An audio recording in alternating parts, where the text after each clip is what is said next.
video, I will show you how to set up an HEB account.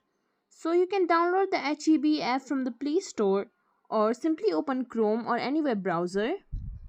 In the search bar, search for HEB. Then you'll find this URL at first from heb.com. Simply click on it.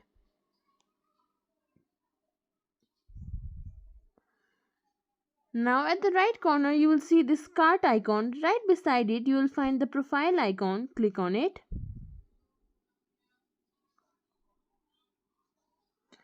Now if you already have an account you can log in, but if you don't, you'll have to create an account. Simply click on create one.